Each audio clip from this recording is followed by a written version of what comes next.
Benar-benar luar biasa, Pak Presiden Prabowo Subianto mempertimbangkan masukan-masukan yang sangat relevan dari masyarakat Republik Indonesia, terutama berkaitan dengan vonis yang sangat ringan bagi koruptor. Kita tahu bahwa Indonesia dihadapkan dengan korupsi yang sangat tinggi, apalagi sampai 300 triliun dan hanya divonis 6,5 tahun penjara.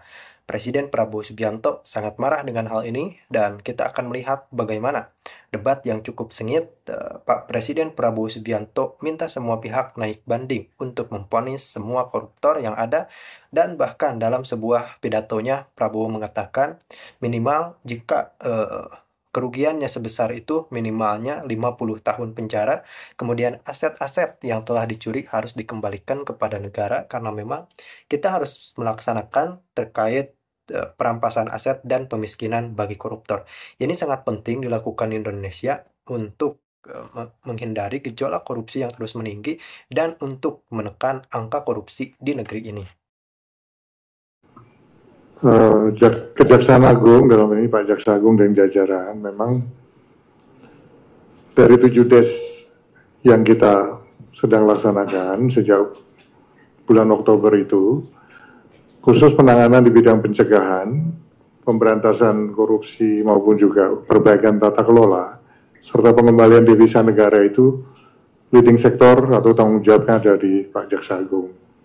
Makanya beliau dengan jajaran kan sekarang sangat fokus melaksanakan kegiatan dalam rangka pemberantasan tindak pidana korupsi maupun pengembalian devisa negara tersebut. Terkait dengan KPK, kemudian ada tim tas Tipikor Polri, itu semua masuk dalam bagian des ini dan semua melakukan sinergi, termasuk penguatan koordinasi, sinergi, juga supervisi agar prosesnya bisa lancar ke depan. Makanya di dalam des ini juga ada BPK dan BPKP untuk penghitungan kerugian negara agar bisa cepat, fokus, dan menjadi prioritas. Terkait dengan hukuman atau vonis yang dirasakan kurang memenuhi rasa keadilan masyarakat, pemerintah dalam hal ini Bapak Presiden itu sangat mendengarkan masukan-masukan dari masyarakat, di mana vonis yang diberikan ini dirasa kurang adil begitu, kurang memenuhi rasa keadilan masyarakat. Sehingga Presiden sudah memerintahkan juga pada Pak Jaksa Agung untuk melakukan upaya banding terhadap putusan vonis tersebut.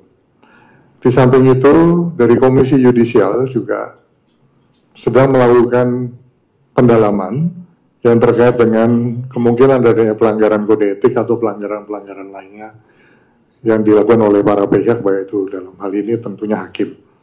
Demikian yang bisa saya tambahkan. Silakan kalau masih ada yang lain. Silakan. Terima kasih Pak atas waktunya dan juga upayanya untuk melakukan penyitaan serta penindakan hukum terhadap koruptor, Pak.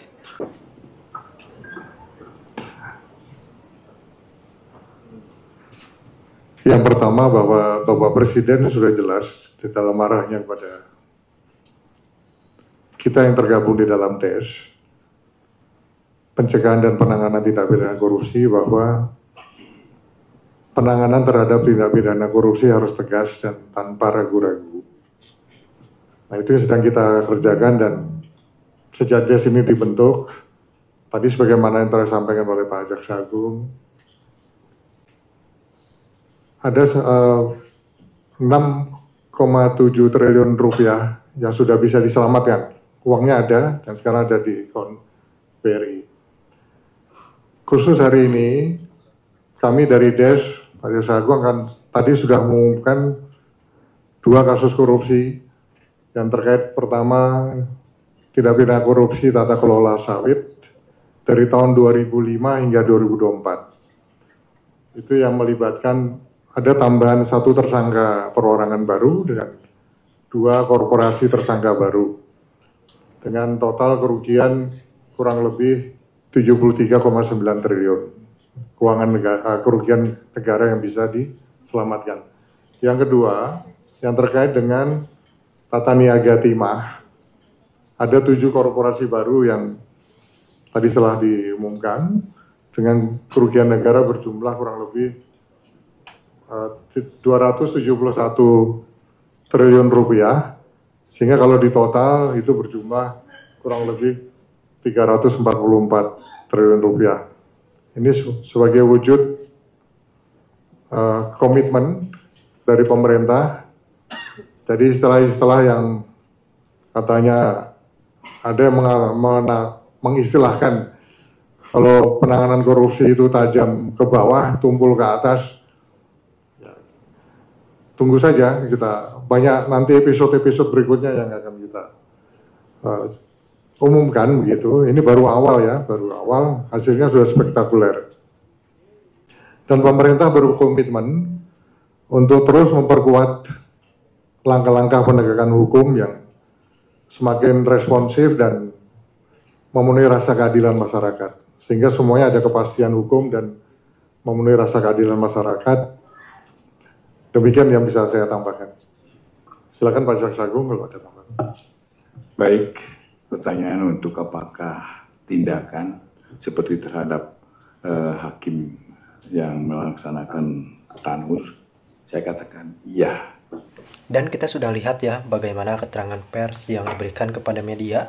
Memang untuk hukuman koruptor di Indonesia sendiri, saya rasa hukumannya harus benar-benar dirombak karena memang hal tersebut berkenaan langsung dengan kerugian negara yang diperoleh. Contohnya begini, koruptor misal vonis 10 tahun, tapi ada potongan dari kelakuan baik selama beliau berada di lapas. Nah, saya menginginkan bahwa ketika residivis atau narapidana tersebut masuk ke dalam penjara dengan track record kasus korupsi, maka harusnya tidak ada intrik-intrik, tidak ada potongan-potongan masa tahanan, karena memang hal tersebut sudah jelas bahwa yang bersangkutan merugikan negara dan merepotkan hajat orang banyak. Jadi mungkin ini bisa dipertimbangkan oleh Pak Presiden. Jadi tata hukum negara terkait hukum korupsi di Indonesia benar-benar harus dirombak, karena sesuai dengan perkataan Pak Presiden, kita tidak boleh gengsi juga untuk mengkoreksi